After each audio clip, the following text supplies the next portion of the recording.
This clip is brought to you by SaveWithConrad.com.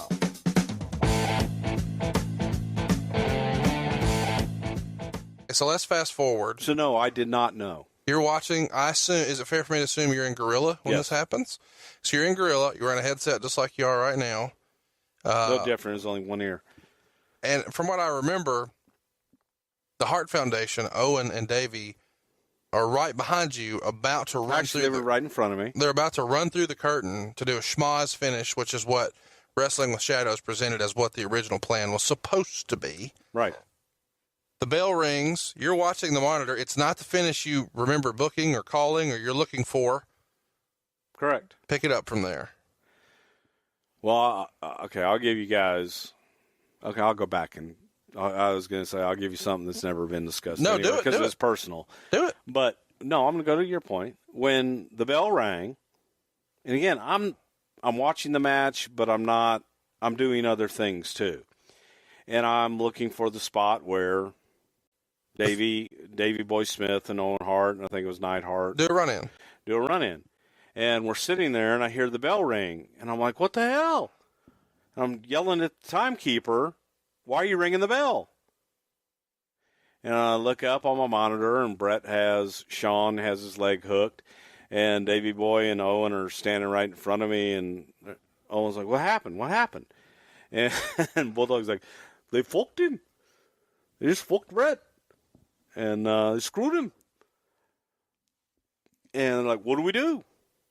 I'm like, I don't know. So they turned to look at you to ask what to do. They were staring at me. Yeah. And I'm like, I don't know. I guess. So they assume you know, and you're not playing dumb. You really are dumb to this idea. I have no clue. Okay. No clue whatsoever. I got it once. It happened. Once Sean rolled out to Vince, I got it. And Sean tries to play it off like he's not involved. He grabs the belt and stomps backstage frustrated like he had nothing to do with it. Yeah. You're about to digress and tell a personal story. Well, the personal story is that we used to do, Undertaker was not on TV at the time. Okay. But he was there. Okay. And Taker sat next to me at gorilla position the entire night. Was that normal? What? For Taker to sit by you in gorilla when he wasn't working? No, I mean, but he had nothing to do, and he was watching the show. So as far as you knew, but he could have been smartened up and said, "Hey, baby, hang on, okay, hang on." So you just jump into the conclusions. So we're going to do the entrances, and the entrances were we followed both guys live all the way from the dressing rooms, all the way down the hall through Gorilla out to the ring. Well, I told Taker, I said, "Hey, man," I said, "we're going to be shooting through here, so you need to go and move for the entrances."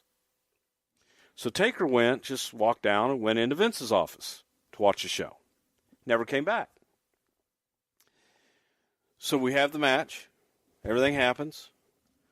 I'm done, and I'm sitting there like a sitting duck. I have no clue what's going on.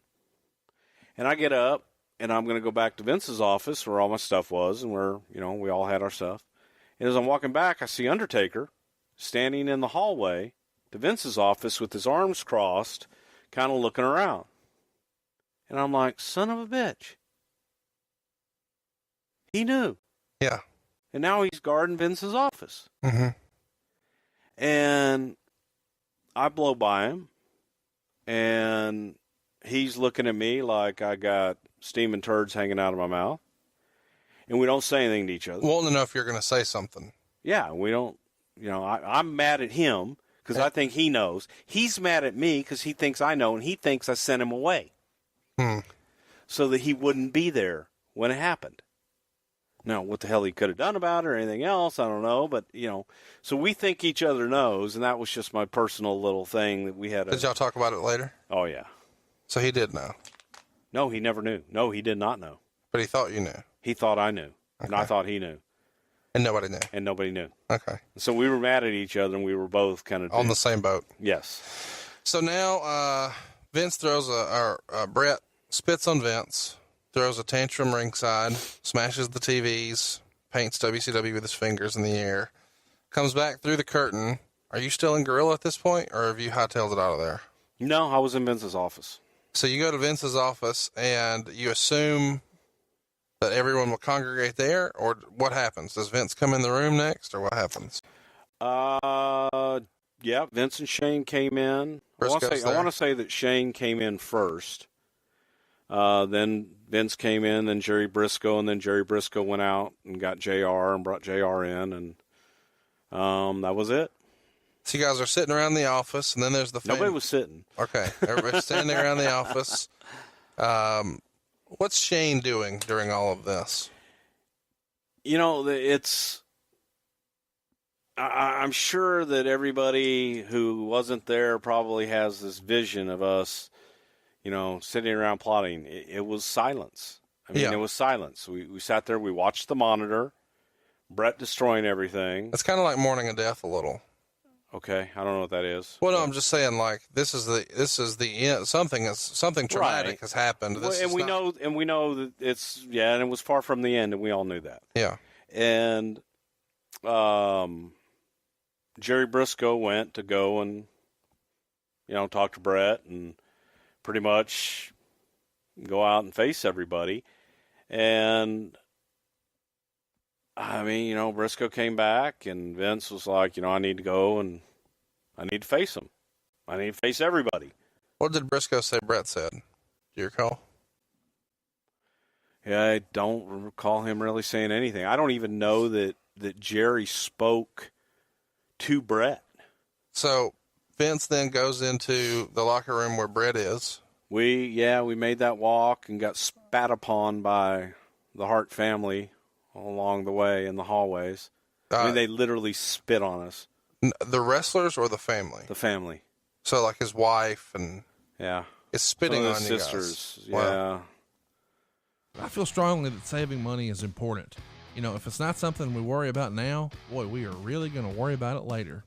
And I want to help you get out of debt faster and do it with cheaper monthly payments. I'm talking to you if you're in a 30-year loan. Now is the time to take years off of your loan. We're routinely helping our listeners cut 5, 10, even 15 years off their loan. And you can do this without perfect credit, with no money out of pocket. You've just got to start at savewithconrad.com. They weren't happy. So then you walk into the room. At this point, Hunter and Sean are probably out of there. No, they were there. Okay. So walk into the locker room. What happens? Well, we walked in. On the way there, we were met by Taker.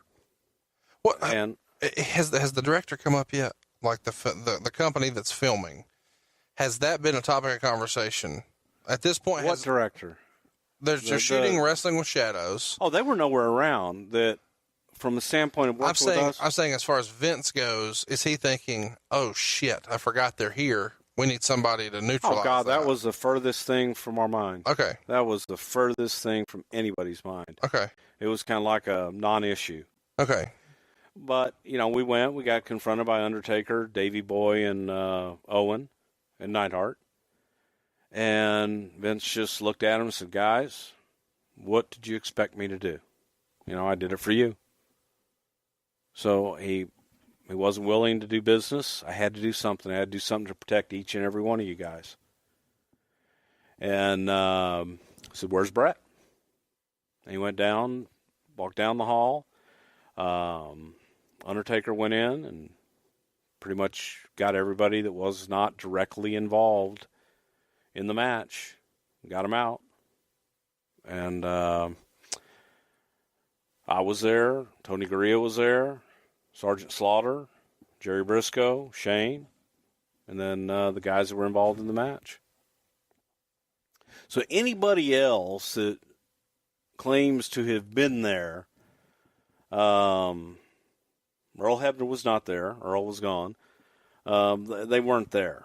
Even Ken Shamrock asked if he could stay and was asked to leave. So, you know, and it was pretty simple at this point. Bret was in the shower, and Davey went in and told Bret that Vince was here.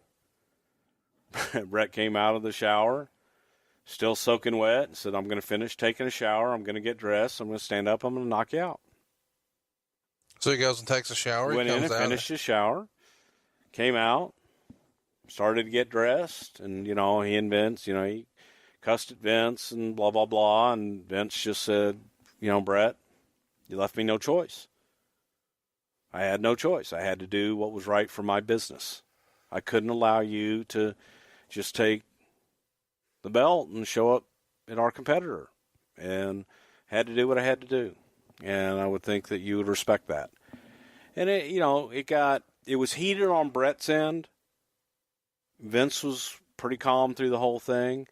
I think both guys' emotions were pretty high. And Bret did exactly what he said he was going to do. Bret got dressed, tied his shoes, picked up his knee brace, threw it in his bag, and got up and punched Vince. Was it just one punch and he was done? Or one punch, and everybody was in between them, and Vince went down. But everybody was in between them, and it wasn't going any further than that. So he smartened up. Vince told all the guys, he deserves a shot. Let him get one. Yep.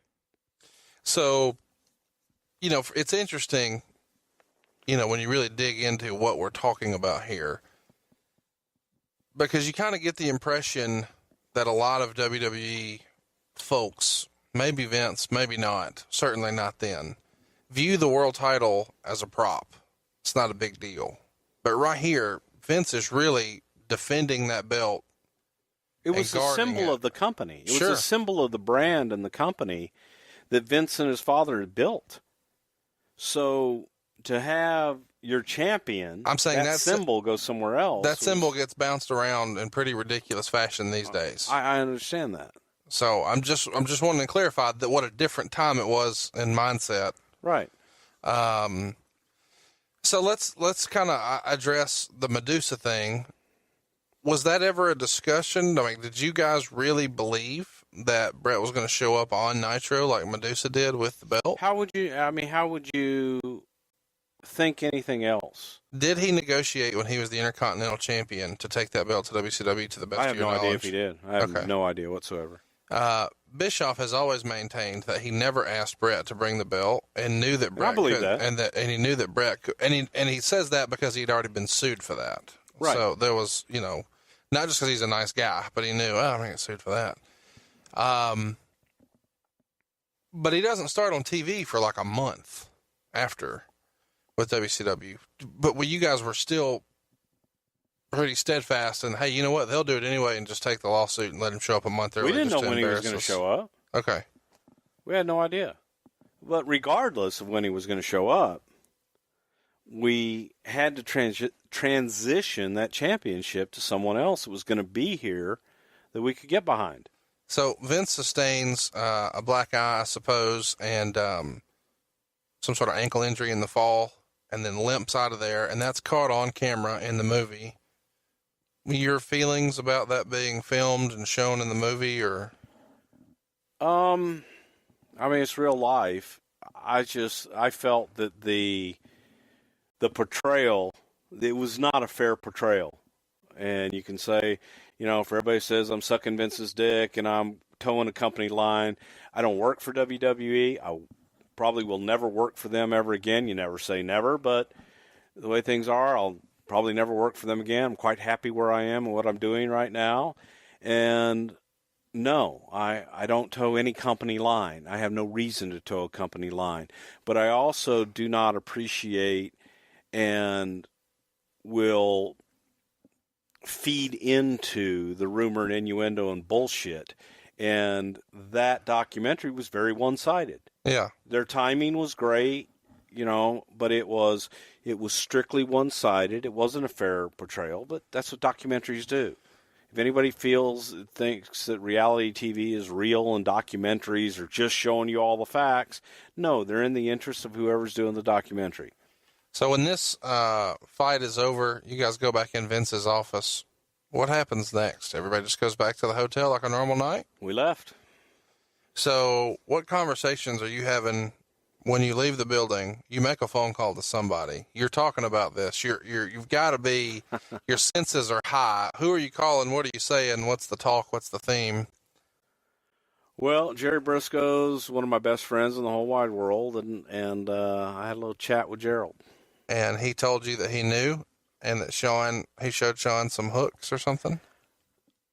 He told me what he had done the night before, and that they had talked about it the night before. And he went to Sean's hotel room? Or Sean went to... Okay. You don't remember that part? I don't know. But, that he knew, and I understood his position. Talked to Vince, and, he pretty much said the same thing to me, because I did it for you. I did it for everyone, in my company. So the next day you guys go to Raw, and supposedly a handful of guys don't come or say they're not coming. Mick Foley didn't show up. One guy. That was it. Everybody else showed. Everybody else showed. But then maybe they were a little... And then Mick called and apologized and was there the next day. So when you say everybody, Owen, Anvil, Davey, they're all there? Owen, those guys, no. And Vince asked them not to come. Okay. Told them they didn't have to come. Hawk is there. Everybody that was supposed to be there was there. Okay. So is anybody walking around with their ass on their shoulders, so to speak, about Vince screwing one of the boys and they're trying to stand up for the boys, or do people get it? Some got it, some didn't. And who didn't get it? There were a lot of guys that didn't get it. I don't know specifically who, but there were guys that didn't get it. We had a meeting with the guys. I think we didn't have a meeting until the next day because we needed to get business taken care of and move forward. So Raw, you don't have a meeting. I don't think we had the meeting in Raw. But I think Tuesday, we had it on Tuesday. Okay. Got everybody together, and Vince explained, "Hey guys." So like in an arena, they're all in the seats chilling, and we had it backstage somewhere. Okay. Where catering or something like that. Okay. I remember the meeting, but I don't remember. What's where the hell gist of the message that Vince pushes out? Same exact message that he always said. I did it for you guys. This is the situation, guys. He left, didn't want to do business on the way out. I did what I had to do. I did it to protect you. I did it so that didn't give our competition another edge over us. I did it so that we would be able to continue to do what we do. He maintains at that time that Sean didn't know. Who? Vince. They all stuck with that story for a long time, yeah. Okay. But you knew by then that Sean knew. I did know by then, yes. Okay. Yeah. But there was no. But here's here's the reason for that. There was no reason to put undue heat on Sean. Oh no, I totally get it. He had enough on his own. Sean had enough heat on his own. And there was no reason to put undue heat on Sean. And I'll tell you something that Vince said to me when we got back, because I was upset about it at the time. I felt that you just don't do that. But at the same time, I understood why. And late one night when we got back to the office, and I never forget because I used to like to have my lights off, and I had a lamp on my desk, and I would work by lamplight. And it was later in the evening, and it was dark outside, and Vince comes walking into my office, and I was the only one there. And it's kind of typical Vince. How you doing, pal? So I'm all right. And I was being kind of a dick to him because I get it. Felt left out. I understand. I felt left out. I did. I felt like, couldn't trust me. You could have trusted me, and I would have been behind you, and I'm behind you now. But what he said kind of put it all in perspective for me. And I said to him, I said, you could have told me. And he says, then you would have known, and that would have dumped on you. And I didn't want you to have to lie to anybody.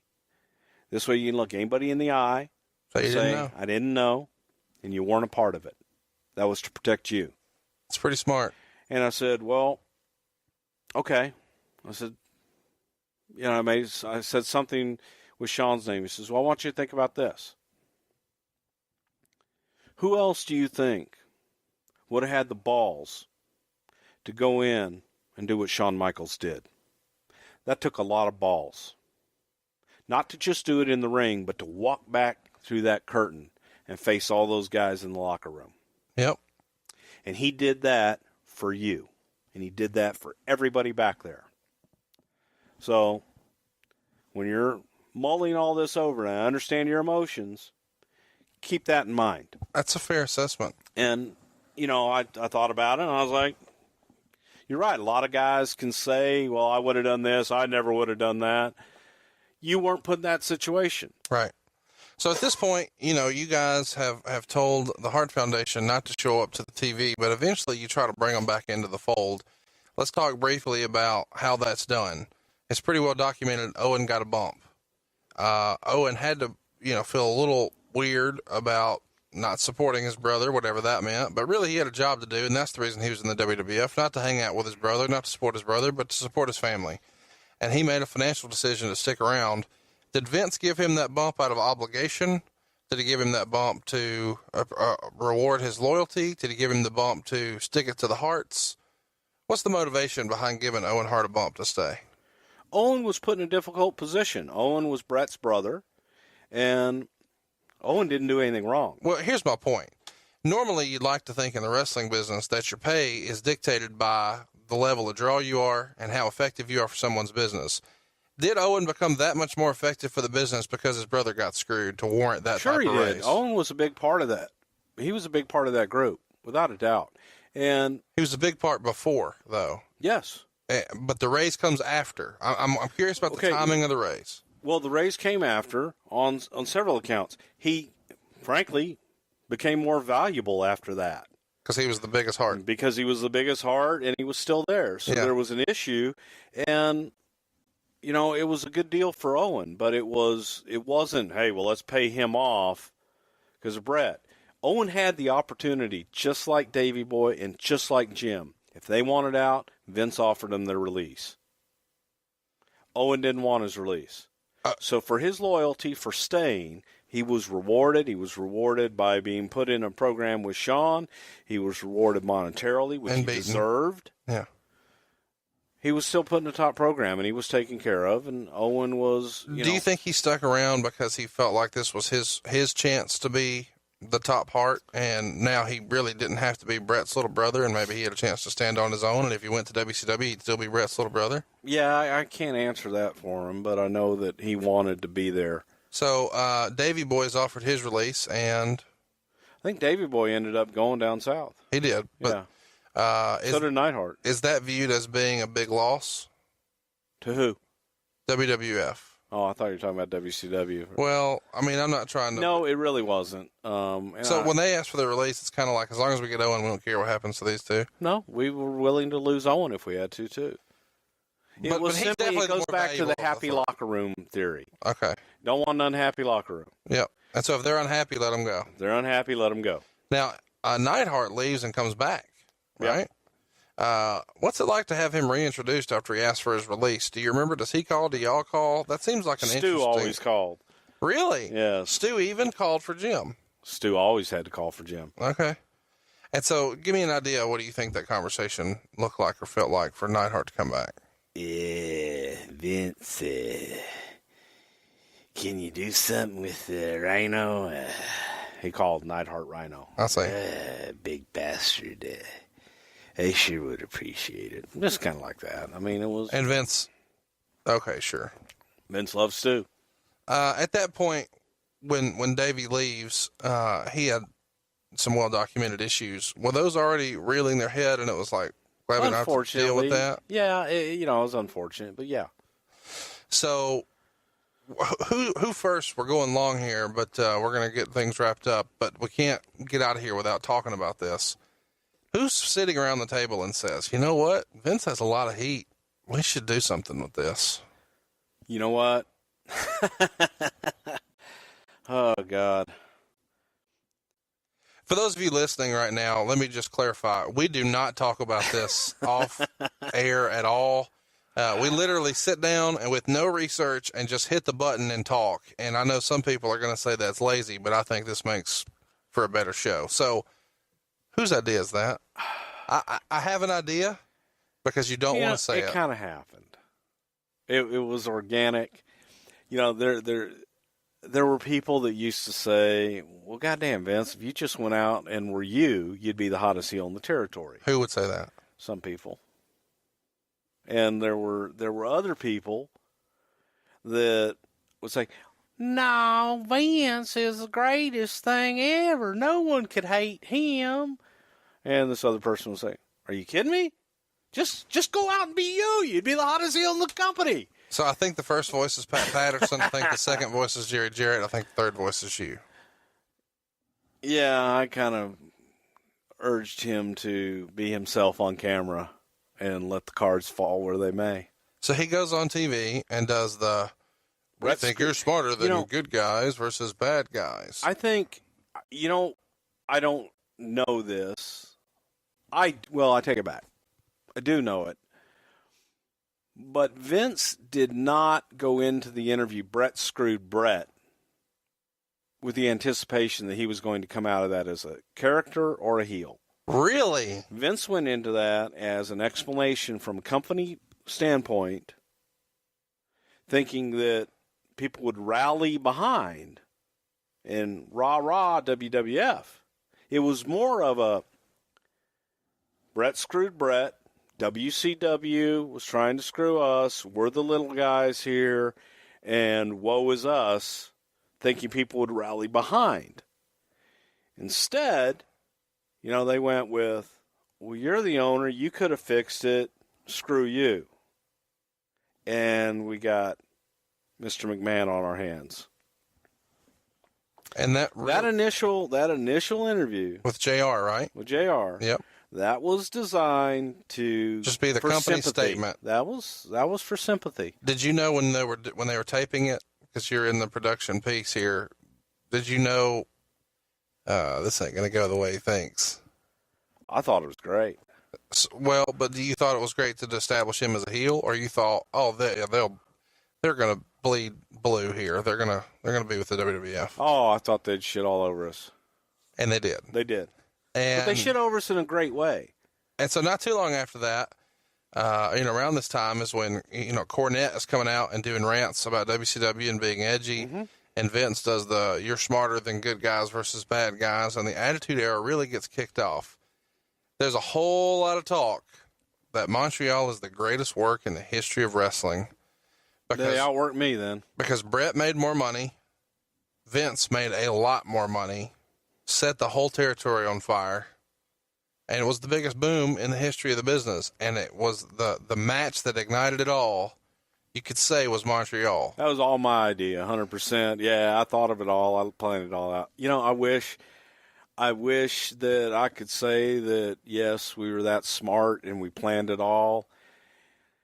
Sometimes things just happen organically and you capitalize on them, and it depends on what you do with it after the fact. This, again, if it was work, I was worked. It's like everybody else.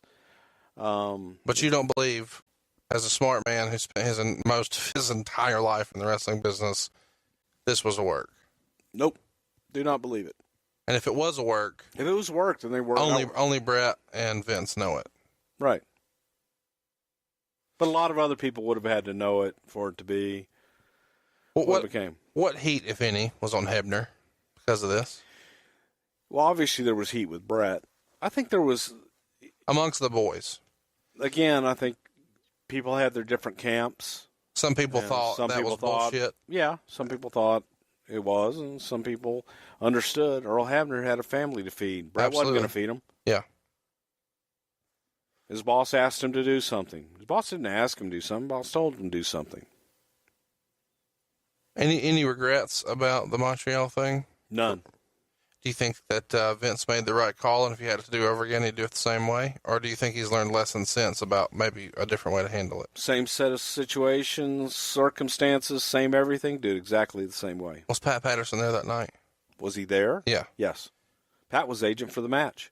Did Pat know? Nope. Was Pat upset with Vince? Very. How long was it before they fixed things? Probably took a little while, but Pat was very upset because Pat was vulnerable. Bret thought Pat knew. Bret thought we all knew. Well, and Pat was pretty good friends with Bret. Yes. And they're in his hometown. They're in Montreal. And yes. I could imagine that was a pretty emotional deal for Pat. But Vince didn't tell Pat for that same reasons he didn't tell me, didn't tell JR, didn't tell a lot of guys, to protect him. So Vince let Bret believe the next night on Raw, he's going to forfeit the belt.